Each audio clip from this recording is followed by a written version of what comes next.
Radhe Radhe Govinda Govinda Radhe Radhe Radhe Govinda Govinda Radhe. So we are reading today from Radha, Rasa, Sudhanidhi, verse number 233.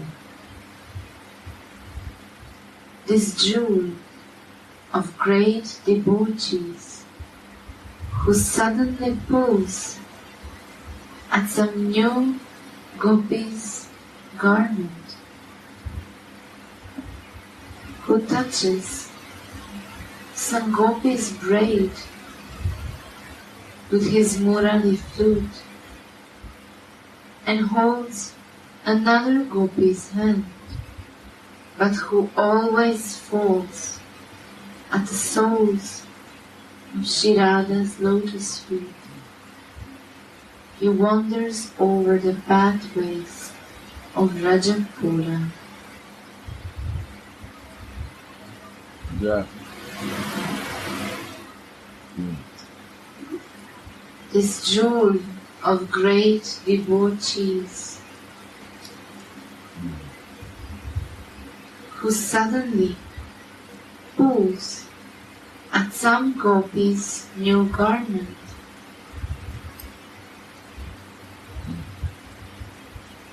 who touches some gopi's braid with his murali flute, and holds another gopi's hand, but who always falls at the soles of Sri Radha's lotus feet. Yeah. Sri Radha. He wanders over the pathways of Rajapura. Yeah. The maidservant anxiously cries out for Rasika Moli, and Mohana stays in hiding to watch her loving eagerness.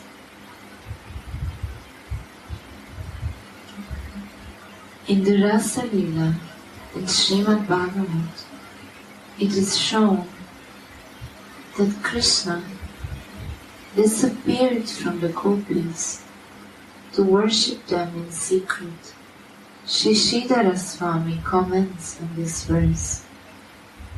I disappeared and I stayed away from you, just to hear your loving talks.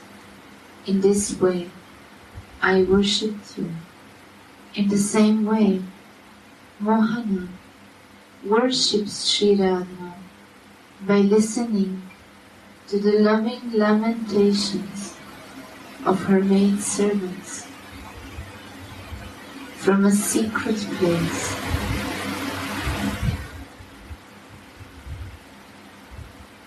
Then, when he sees that the maidservant's eagerness reaches its zenith, he comes out of hiding and reveals himself to the ecstatic maidservant, who will then bring him back to her Swamini.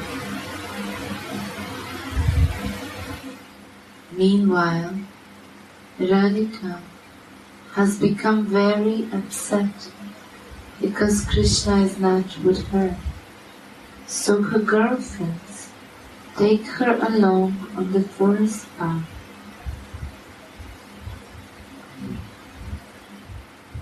Suddenly, Nagara Raja comes to them with a maidservant and falls at Srimati's lotus feet, praying for her mercy. The Sakhis say, out of the way you, we are going home. Our Sakhi doesn't want anything to do with a jewel of great womanizers like you. Mohana is not just called one womanizer, but the jewel of all great womanizers. because his debauchery is most attractive. Prema Samputa. Sri Radha told Shri Krishna, who was disguised as a goddess,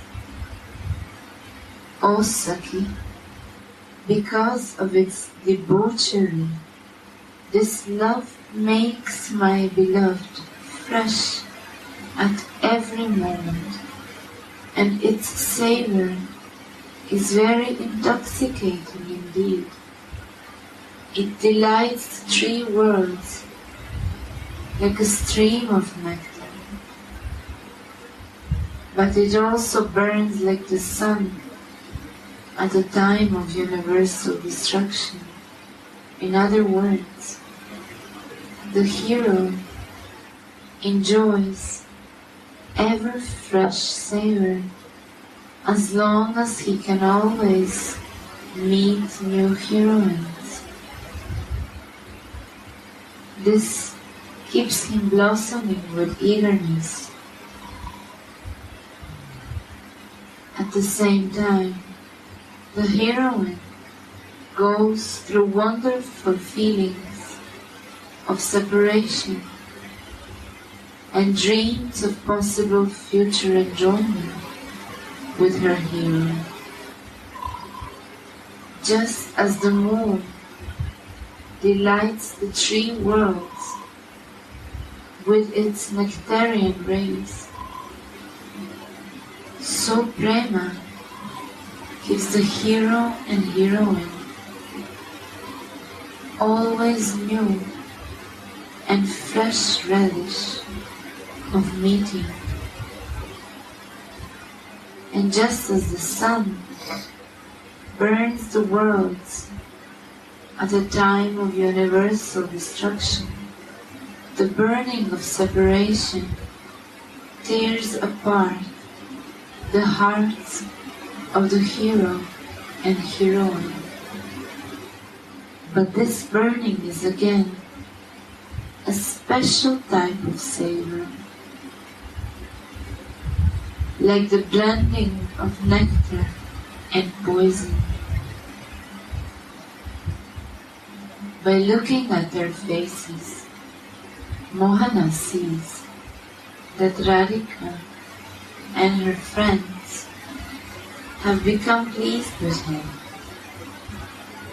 So he pulls at the cloth of one gopi who tried to stop him on the way. He touches another wayward gopi's braid with his flute, and he pulls another one by the hand, but then he falls at the lotus feet of Sri Radha like a bumblebee falling on a lotus flower, leaving all other inferior flowers. In Rajasham, the jewel of attributes, the great jewel of debauchees, the enchanter of Cupid, he suddenly pulls at some gopi's new cloth through some trick. Sometimes he is bold, deceitful, and shameless, and he speaks clever words, opening the girl's braids and veils by touching them with his flute.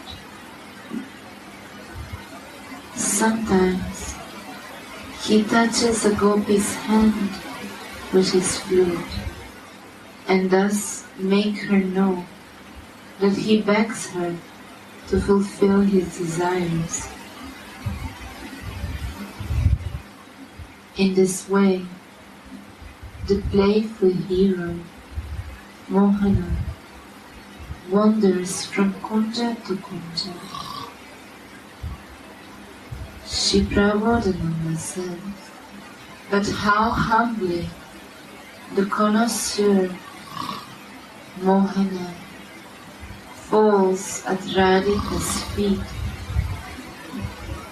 praying to her for the fulfillment of his desires with incomparable, passionate love. This ends the verse 233. Radhe